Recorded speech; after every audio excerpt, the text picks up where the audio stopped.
دوسروں کی مدد کے لیے اپنے اعضاء عطیہ کیے جانے کے بعد اعزاز سے نوازی جانے والی ماہم مجید ایک ہمدرد نوجوان خاتون جس کی اچانک موت ہو گئی، اسے بعد از مرگ ایوارڈ سے نوازا گیا جب اس کے اعضاء دوسروں کی مدد کے لیے عطیہ کیے گئے۔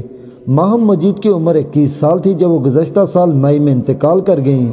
اسے ایک پرجوش نوجوان عورت کے طور پر بیان کیا گیا جو ہمیشہ دوسروں کی مدد کرتی تھی اور کالج میں نرسنگ کی تعلیم حاصل کرنے والی تھی۔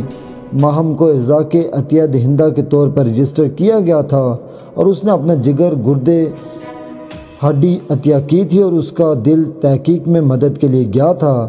ماہم گریٹر مانچسٹر کے 35 عطیہ دہندگان میں سے ایک تھیں جنہیں بعد از مرگ اعضاء کے عطیہ کے order of Saint John award سے نوازا گیا جو NHS بلڈ اینڈ ٹرانسپلانٹ کے ساتھ مل کر چلتا ہے، جو اس کی جانب سے اس کے خاندان اور پیاروں کو دیا گیا تھا۔ ماہم کی ماں نازیہ نے کہا کہ کبھی کبھی یہ بہت غیر حقیقی ہوتا ہے کہ کبھی کبھی یہ مجھے پتہ چلتا ہے کہ آسان نہیں ہے، تاہم ساری زندگی ایک ہمدرد انسان تھی اور وہ دوسرے لوگوں اور ان کے مسائل کے بارے میں بہت فکر مند رہتی تھی اور کسی بھی کی مدد کرتی تھی۔ مجھے یاد ہے کہ اس نے مجھ سے ایک عضو عطیہ کرنے کی خواہش کا ذکر کیا، لیکن مجھے کبھی نہیں معلوم تھا کہ وہ 18 سال کی عمر میں رجسٹر میں شامل ہوئی جہاں تک کہ وہ انتقال کر گئیں۔ یہ آسان نہیں تھا اور میرا ابتدائی رد عمل یہ تھا کہ میں کسی کو اپنے بچے کے جسم سے کچھ نہیں لینے دے سکتی۔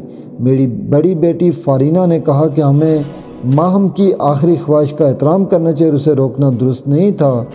ہمیں اس کے بٹوے میں ایک کارڈ ملا، لہٰذا یہ ہمارے لیے واضح تھا اور ہم نے اس کی خواہشات کا احترام کیا۔ 2019، 20 اور 21 میں 4000 سے زائد افراد نے موت کے بعد اپنے اعضاء عطیہ کیے، جس کی وجہ سے ان 3 سالوں میں لگ بھگ 10,000 مریضوں نے اپنی جانیں بچائیں یا تبدیل کیں۔ نازیہ نے مزید کہا کہ آپ واقعی ان چیزوں کے بارے میں نہیں سوچتے، خاص طور پر جب کوئی جوان ہو۔ ماہم کے لیے اعضاء کے عطیہ کے بارے میں سوچنا فطری تھا، وہ ایسی ہی تھی۔ میں نے سب خاندان اور دوستوں کے ساتھ اشتراک کیا ہے کہ مجھے کتنا فخر ہے کہ اس نے بہت سی زندگیاں بچائیں۔ ہماری کمیونٹی میں لوگوں میں اعضاء کے عطیہ کے بارے میں شعور نہیں ہے۔ میں انہیں آگاہ کرنا چاہتا ہوں کہ یہ وہ چیز ہے جنہیں انہیں غور کرنا چاہیے۔ جب آپ کے پاس صحت مند اعضاء کے علاوہ کوئی زندگی نہیں تو انہیں عطیہ کیوں نہیں کرتے؟ میں نہیں سمجھتی کہ یہ مسلم مذہب میں کوئی مسئلہ ہے۔ جب سب سے اہم زندگی ہے، جان بچانا اس سے بڑی کوئی چیز نہیں ہے۔ زندگی بچانا صحت مند اعضاء کو دفن کرنے سے زیادہ اہم ہے۔ نازیہ کہتی ہیں کہ ان کی بیٹی اپنے عطیہ کرنے والے اعضاء کے بعد دوسروں کو زندگی کی چنگاری دینے میں کامیاب ہو گئی ہے۔ اس نے کہا کہ ہم جانتے ہیں کہ لوگ انتظار کر رہے ہیں۔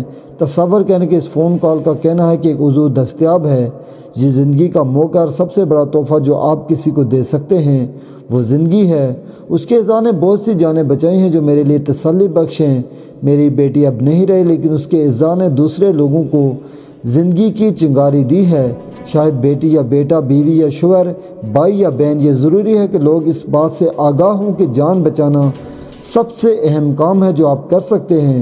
آپ کا پیارا چلا گیا ہے، لیکن ان کے اعضاء جان بچانے میں کام آ سکتے ہیں۔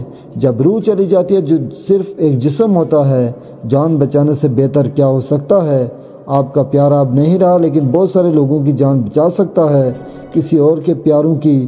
نازیہ نے مزید کہا کہ آرڈر آف سینٹ جان کی تقریب میں شرکت کرنا اچھا لگا، یہ بہت اطمینان بخش ہے۔ ماہم میں بہت سارے لوگوں کی زندگیوں میں فرق ڈالا ہے، اس کا ایوارڈ ملنا اچھا لگا، یہ میرے اور میرے خاندان کے لیے بہت فخر کا لمحہ تھا۔